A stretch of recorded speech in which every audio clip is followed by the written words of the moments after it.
ನಮಸ್ಕಾರ ಸ್ನೇಹಿತರೆ, ಇವತ್ತು ಸೇಮಿಯಾ ಕೇಸರಿ ಅಥವಾ ವರ್ಮಿಸೆಲಿ ಕೇಸರಿ ಹೇಗೆ ಮಾಡೋದು ಅಂತ ತೋರಿಸ್ತಾ ಇದ್ದೀನಿ. ಬನ್ನಿ ಶುರು ಮಾಡೋಣ ಇವತ್ತಿನ ರೆಸಿಪಿ.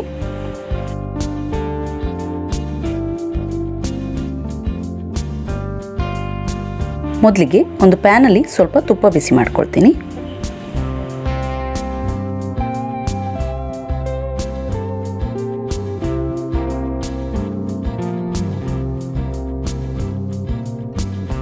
ಇದರಲ್ಲಿ ನಾನು ಗೋಡಂಬಿ ಮತ್ತು ಒಣ ದ್ರಾಕ್ಷಿನ ಫ್ರೈ ಮಾಡ್ಕೊಳ್ತೀನಿ. ದ್ರಾಕ್ಷಿ ಚೆನ್ನಾಗಿ ಉಬ್ಕೊಳ್ಬೇಕು, ಹಾಗೆ ಗೋಡಂಬಿ ಸ್ವಲ್ಪ ಬ್ರೌನ್ ಆಗಬೇಕು. ಅಲ್ಲಿ ತನಕ ಇದನ್ನು ಫ್ರೈ ಮಾಡ್ಕೊಳ್ತೀನಿ.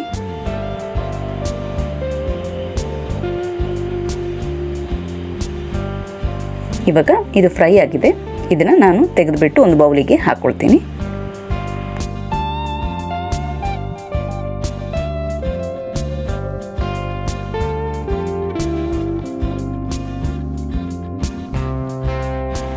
ಈಗ ಅದೇ ಪ್ಯಾನಲ್ಲಿ ನಾನು ವರ್ಮಿಸೆಲಿನ ಫ್ರೈ ಮಾಡ್ಕೊಳ್ತೀನಿ. ಸಣ್ಣ ಉರಿನಲ್ಲಿ ಫ್ರೈ ಮಾಡ್ಕೊಳ್ತೀನಿ. ವರ್ಮಿಸೆಲಿ ಬ್ರೌನ್ ಆಗೋ ತನಕ ಫ್ರೈ ಮಾಡ್ಕೊಳ್ಬೇಕು.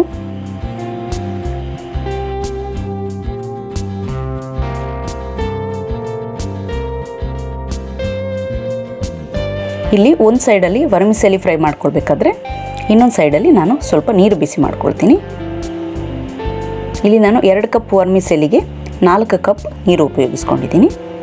ಇಲ್ಲಿ ನೀರಲ್ಲಿ ಚೆನ್ನಾಗಿ ಕುದಿ ಬಂದಿದೆ.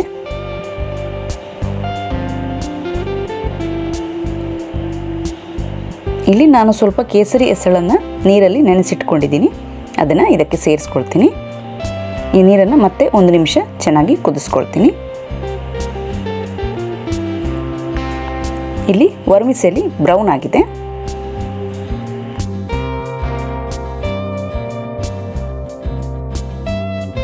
ಇದಕ್ಕೆ ನಾವಿಲ್ಲಿ ಕುದಿಸ್ಕೊಂಡಿರೋ ನೀರನ್ನು ನಾನು ಹಾಕ್ಕೊಳ್ತೀನಿ.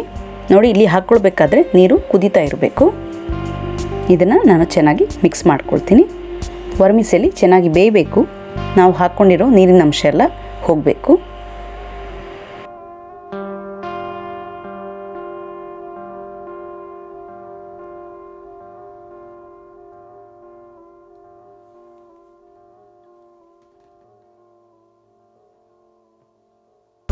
ಇಲ್ಲಿ ವರ್ಮಿಸೆಲಿ ಚೆನ್ನಾಗಿ ಬೆಂದಿದೆ.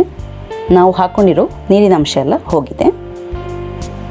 ಈಗ ಇದಕ್ಕೆ ನಾನು ಸಕ್ಕರೆ ಸೇರಿಸ್ಕೊಳ್ತೀನಿ.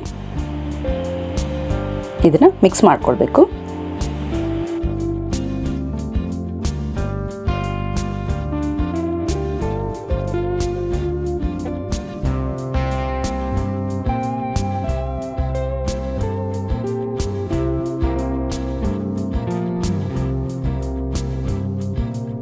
ಇಲ್ಲಿ ಸಕ್ಕರೆ ಕರಗಿದೆ. ಈಗ ನಾನು ಮಿಶ್ರಣವನ್ನು ಲೋ ಟು ಮೀಡಿಯಮ್ ಫ್ಲೇಮ್ನಲ್ಲಿ ಬೇಯಿಸ್ಕೊಳ್ತೀನಿ. ಮಿಶ್ರಣ ಸ್ವಲ್ಪ ಮುದ್ದೆ ಆಗೋ ತನಕ ನೋಡಿ ಈ ರೀತಿ ಆಗಬೇಕು. ಈಗ ನಾನು ಉರಿನ ಸ್ವಲ್ಪ ಕಮ್ಮಿ ಮಾಡ್ಕೊಳ್ತೀನಿ, ಲೋಗೆ ಇಟ್ಕೊಳ್ತೀನಿ. ಮತ್ತು ಇದಕ್ಕೆ ಸ್ವಲ್ಪ ತುಪ್ಪ ಸೇರಿಸ್ಕೊಳ್ತೀನಿ. ಇದನ್ನು ಮಿಕ್ಸ್ ಮಾಡ್ಕೊಳ್ತಾ ಬೇಯಿಸ್ಕೊಳ್ಬೇಕು. ಮಿಶ್ರಣ ತಳ ಬಿಡೋ ತನಕ ಬೇಯಿಸ್ಕೊಳ್ಬೇಕು.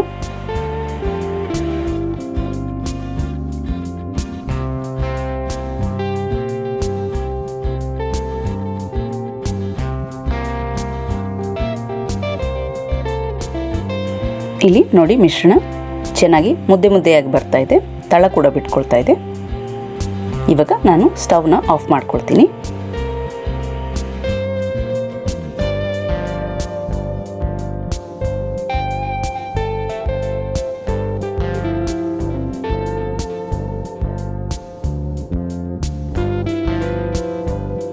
ಸ್ವಲ್ಪ ಏಲಕ್ಕಿ ಪುಡಿ ಸೇರಿಸ್ಕೊಳ್ತೀನಿ. ಮತ್ತು ನಾವು ಆವಾಗಲೇ ಹುರಿದಿಟ್ಕೊಂಡಿರೋ ಗೋಡಂಬಿ ಮತ್ತು ಒಣ ದ್ರಾಕ್ಷಿನ ಹಾಕ್ಕೊಳ್ತೀನಿ. ಇದನ್ನು ಚೆನ್ನಾಗಿ ಮಿಕ್ಸ್ ಮಾಡ್ಕೊಳ್ಳೋಣ.